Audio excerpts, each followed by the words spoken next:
Warning, this is not a drill. Security sensors were triggered in a neighborhood where every single person was supposed to be asleep. The community gates were locked from the inside, but 42 figures were standing on their lawns. None of them were moving, yet the air itself was trembling. The clocks had stopped at the exact same moment, and the only conscious witness, a lone security guard monitoring the feeds from miles away, still refuses to explain what she truly felt that night. The story begins in Silver Ridge, a community that prided itself on its quiet, orderly life. As night fell, residents followed their usual routines, locking their doors, drawing their blinds, and activating their high-end security systems.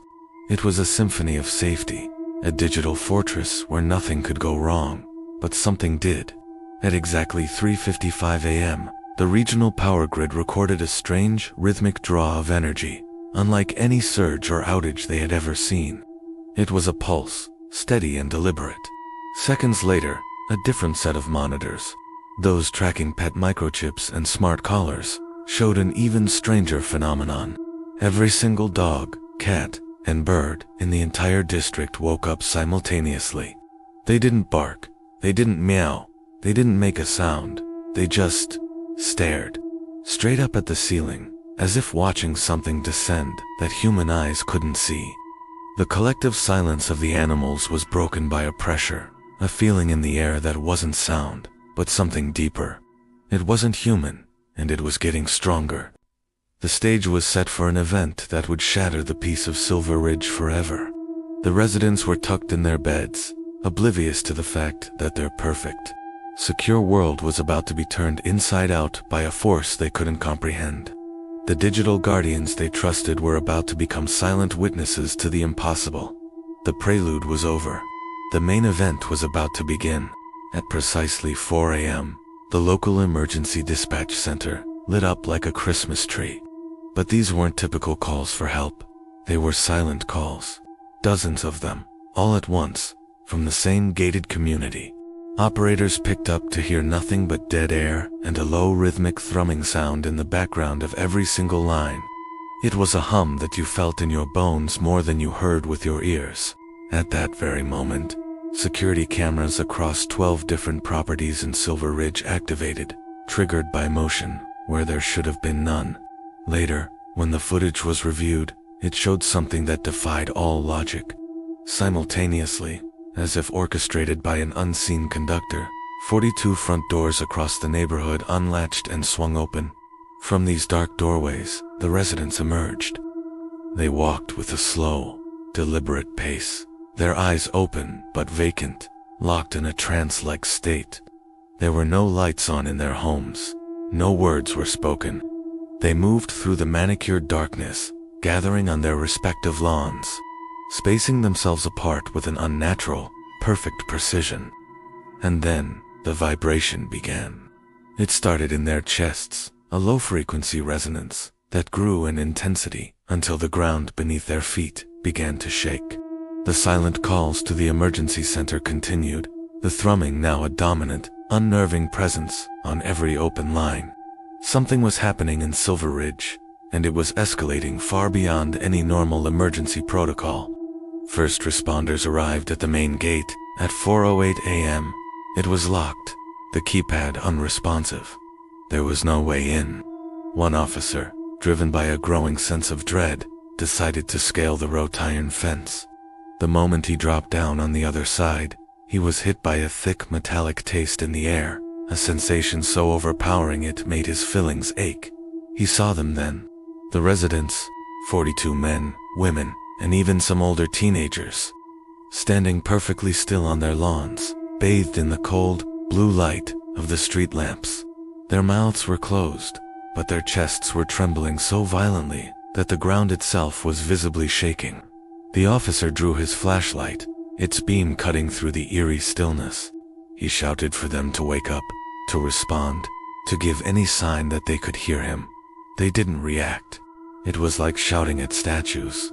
Their eyes were fixed on something far away, or perhaps deep inside. He described it later as the most profound and terrifying silence he had ever experienced. Then, At 4:10 a.m., the low-frequency hum reached a new, unbearable pitch. It wasn't just a sound anymore. It was a physical force. The frequency resonated with the glass, and with a sickening, crystalline pop. Every single window on the entire street shattered at the exact same instant. And in the ringing silence that followed, all 42 people collapsed to the ground, in total, unnerving synchronization. The show was over.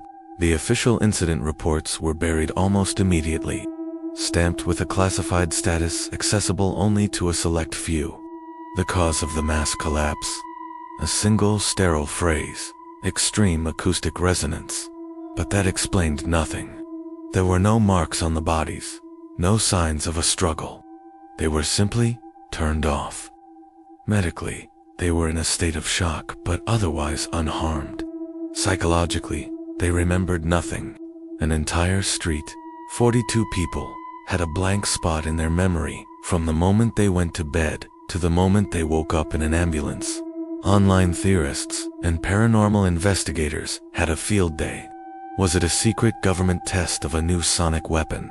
Or perhaps a geological event, a signal from deep underground that resonated with human biology in a way we don't understand?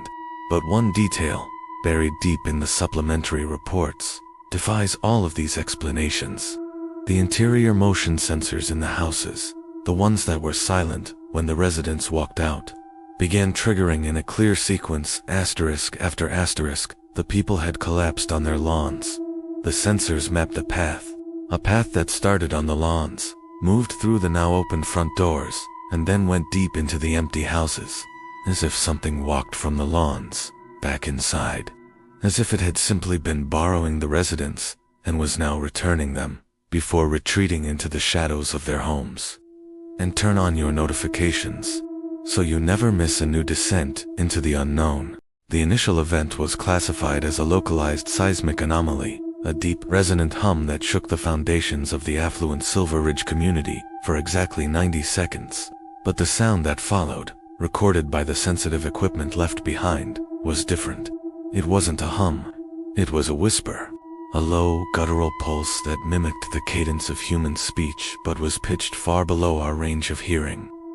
When the audio engineers sped up the recording, a single, chilling phrase became clear. Repeated over and over, "We are listening." That was enough. The research team packed their gear in the dead of night and never returned. The official explanation was equipment malfunction, but the raw audio files were leaked by a terrified junior technician, and now they're here for you to hear. Weeks later, the neighborhood remained a ghost town, a testament to a fear that wouldn't dissipate. Black plastic, thick and opaque, covered the windows of the silent, multi-million-dollar mansions, taped securely from the inside. The authorities put out a statement, something about a natural geological event and a potential gas leak to keep the curious public away. Yellow tape cordoned off the entire district. But the workers hired to maintain that perimeter, private security guards and bored civil engineers, began noticing new disturbances. The vibration hadn't left. It had simply gone deeper, moved into the shadows of the earth. Equipment, originally meant to monitor for aftershocks, recorded the same insidious frequency 2,000 feet below the perfectly manicured lawns, and it was getting louder. The ground beneath Silver Ridge was alive with something, a slow, rhythmic thrumming that felt less like a natural occurrence and more like a heartbeat. The guards would report strange feelings at night, a sense of being watched from empty houses, a low-level nausea that would vanish the moment they drove outside the quarantine zone. They talked about how the streetlights would flicker in unison, not randomly, but with a clear, deliberate pattern that they couldn't decipher. The official logs dismissed these as stress-induced paranoia, but the feeling was unanimous. They were not alone out there. They were merely guards for a cage, and the thing inside was beginning to wake up. To get a better look, a specialized drone, a quiet, high-altitude model, was discreetly flown over the restricted zone. Its thermal cameras showed nothing, no heat signatures, no signs of life, but the standard optical feed that told a different story. The drone captured footage of the bedroom lights in one specific mansion, the old Davenport estate, flickering in a precise pattern. It wasn't random electrical interference. It was coordinated, intelligent. A team of cryptographers worked on the footage for days, trying to decode the flashes. They tried Morse code, binary, every known cipher. Nothing worked, until a linguistics expert suggested treating it not as a code, but as a visual representation of a word. When they mapped the duration of the flashes to the syllabic stress of language, the message became terrifyingly clear. It was a single word, repeated endlessly. Resonate. The house was trying to communicate.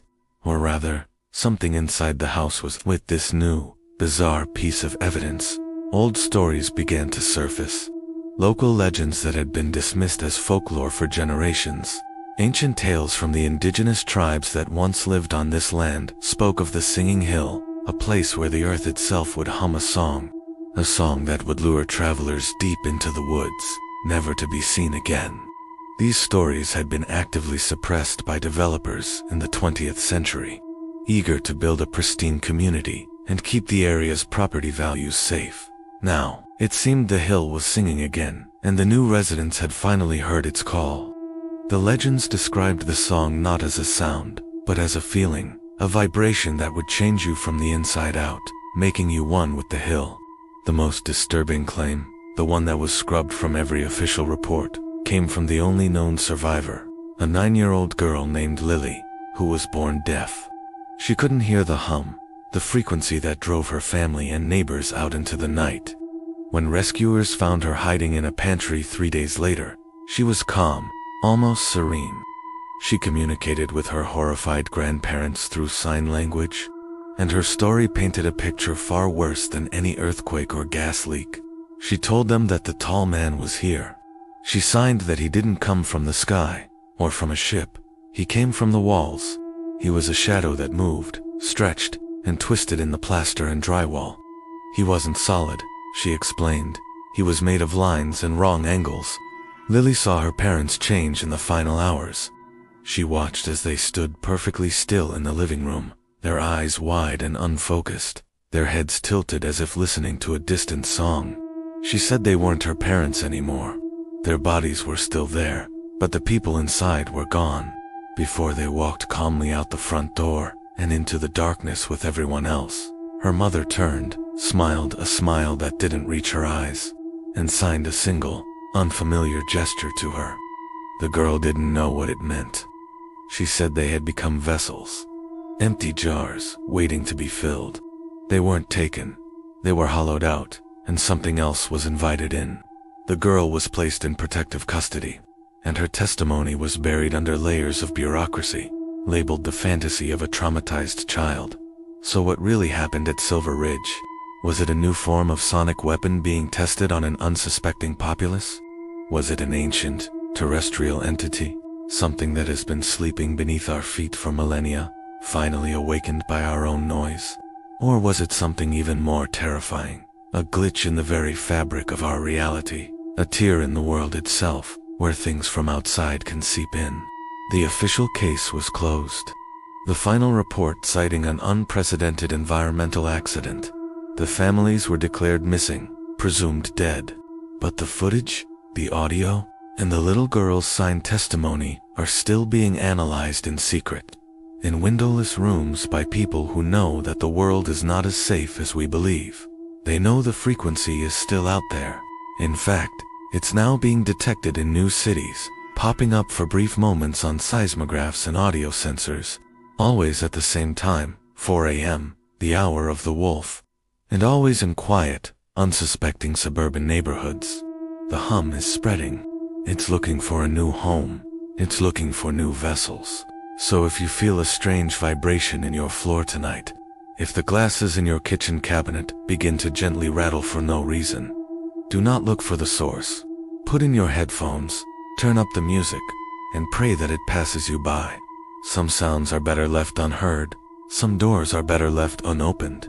Thanks for listening. Subscribe to Tales of the Dark, where every story gives you a new nightmare to look forward to.